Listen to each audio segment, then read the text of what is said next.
Hi, Grace. Hi, Heili. So you're Heili Garcia. I am. And where are you from originally, Heili? Estonia. Estonia. Yeah. Oh, really? Wow. How long have you lived here? In Canada since I was 11. So that's 71 years. 71 years. Giving your age away. That's quite all right.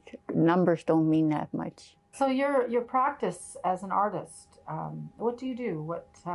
The last thing I made was out of styrofoam because it was too much styrofoam, and so I glued a bunch of styrofoam together and I carved it and I painted it and I did collage on it. So it became teardrops and to do with water. You saw a video the other day of someone carved something out of styrofoam, put it in a bed of sand and put a straw down there, and then poured water? Liquid aluminum in there, and it melted all the styrofoam and it became an aluminum. Oh, see, that's the kind of, I like experimenting. Yeah. I like, most of the time things flop. Like I do something 10 times before it works. Is that part of your process? Exactly. It is. Yeah. And so, are you conceptual based then? Like, do you have a concept first, or do you work to the material? I usually have a concept and it changes. Sometimes the material takes over, and sometimes a piece of music that I hear will change it. But I usually have something in mind when I start. And so your original concept, does it shine through in the piece, do you think? Would you find that a measure of success, or do you think that the piece just stands on its own as a visual? It becomes something alive for me. Oh. It triggers memory. It triggers other things to make. Mm-hmm. Sometimes I give up on it and I go back to it years later and it becomes something else. So when you look back on your whole career as an artist, your old process as an artist, is there anything that stands out in your work that you're particularly proud of? I feel the most important thing I've done as far as art goes is getting children involved in it. Mm-hmm. What I make is just things that I want to make. Mm-hmm. It's not contributing to anybody else's future or anything, but when kids get interested in art, mm-hmm. it enables them to see things differently. Is there any artists that you admire or that? Oh yeah, Brian Young. Brian Young, and you mentioned him before we started the interview. Yeah, he almost started to live in Merville. He bought a place, and then he went to New York, so he sold it again. Oh. But I thought if he was going to be part of the community, it would have been really a wonderful thing. There's also a South American artist who's Brazilian artist, and one of the pieces he made is called the Southern Cross, and you know, I can't remember his name. Mm. And he does things that are have to do with smell and temperature, and I really respect that. I think it's absolutely wonderful. It humanizes it. Yes. It becomes part of life. Anything that anybody makes, I really like to look at. Handmade. It doesn't have to be handmade. It can be made with machinery. I watched a fellow who does insoles for shoes, mm-hmm. use one of those 3D printers to make them. Oh. And I thought it was fantastic. The way the material went to make the shape that they needed to have. Mm-hmm. And I thought that was quite artistic. Is there any piece of yours that stands out that you can think of that you really are proud of? I really liked my shell. What is that about? That was the shell that I made for the grad project, and it was made with wire and aluminum, and then I put I dressed it in clothes, and people could go in. Well, actually, Simone went. I have a picture of Simone walking into this shell. Yeah, I like that piece, although it's no longer existing because it got taken apart and used for other things. That process of making that piece, has that informed you in any of your other pieces? Have you let that sort of grow into anything else? Oh yes. Become something else? Yes. How does that process work? The next thing I made was I made some shells for a show at the Muir, which was off the wall with Jeff and Marjorie, and I used the same basic frame. I used a metal frame, and I covered it with the paper, handmade paper, and they were, some were 4 feet, and some were 5 feet, and some were 6 inches, and you know, they were just shells that hung from the wall or hung from the ceiling. I just like doing it. Yeah. It's the process that I really like. You enjoy the hands-on part. Exactly, yes. I think part of why I make so many shells, and it's for shelter, because as a small child, I remember leaving Estonia because we had to sneak out of the country because the Russians were marching in. And I remember seeing my dog running on the beach and thinking, I will never see the shore again. Wow. Well, we were getting into a boat to run over to Sweden. So we were leaving. And what year would that have been? 1945. So you must have memories of... 44. 1944. Estonia. Oh, yeah, I do. And Sweden as well. So, you know, I feel like I've been sort of coming west my whole life, and this is it. Yeah, Estonia must have been an interesting place to come from. I had one friend that came from there about your age. He's gone now, and he told many stories. And I never met another Estonian person. Oh, you're the next one. Didn't we have this conversation I think we did. 10 years ago? Yes. Yeah. Hey, good conversations are worth repeating. No, I remember Estonia as a totally different place. The reason I haven't gone back is my cousins and everybody who's gone back has said it's not the same at all. No, it wouldn't be. No. And I really I like the memories I have of it. And so do you find that they feel pure to you? It's a place to go to if I want to be safe, or, you know, I know there was bombings and we had to leave the city. We went to one of the islands off the coast, which is Saaremaa. And it was just like being in a different world. It's an island as well. Exactly. And you enjoy the island life? Yeah. Most definitely. Every time I leave, when I get back, I feel like getting on my hands and knees and kissing the ground. What do you do when you're not doing your artwork? I do Tai Chi, yoga, and gardening. I do whatever happens to come along. But those ones you mentioned are very almost meditative processes. Oh, yeah. And do you clear your mind in those moments? I don't have breakfast until I've finished my forms. So first thing I do every morning is I do my forms. And it enables me to move. It also centers you. So you can, no matter what comes along, we can handle it. So where do you get your inspiration for your work? Is it when you find materials, or is it from other artists, or is it a conglomeration of things, or what motivates you to get started on a piece? Something that I see usually or hear. Could be in music. The other day I saw a sunrise. Well, it wasn't quite a sunrise. It was way before sunrise, but there was a light in the sky, and the mountains were really dark in front of it. So that light, I thought of that light as being fluorescent. So as soon as I figure out how to do something like that, I might just paint it. How to get the effect. How to get the effect. I've thought of maybe doing it with silk screen, using a merge with some kind of a brightness in it, or doing a base of silver and then printing over it and have the silver come through. And have a very strong contrast. Exactly, that, right? Yeah.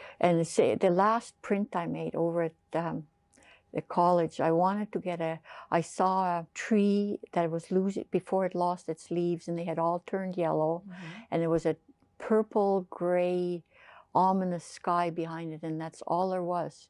I ran it for about 4 or 5 different ways, but I could not get that feeling in it. So you work with silk screen. You do screen printing. Yes. You do sculpture. Is there any other disciplines that you? I draw every day. You draw every day. every day that my hand doesn't start shaking. What do you use? Pencils, pens? I use whatever. Yeah, I can usually draw for about 10 or 15 minutes and then my hand will start shaking. Yeah. I use whatever there is. Sometimes I even use, if I can't find anything, I take a piece of wood and burn the end and use the charcoal. That's fun. It is. Whatever you, so drawing, any painting, sculpture? I paint on T-shirts. Oh, so just anything. Anything. Whatever. To sit in front of a empty canvas is pretty scary for me. Mm. I sit there and I sit there and I sit there and I usually leave. It's interesting. Yeah, it can be very daunting. I've had that experience myself.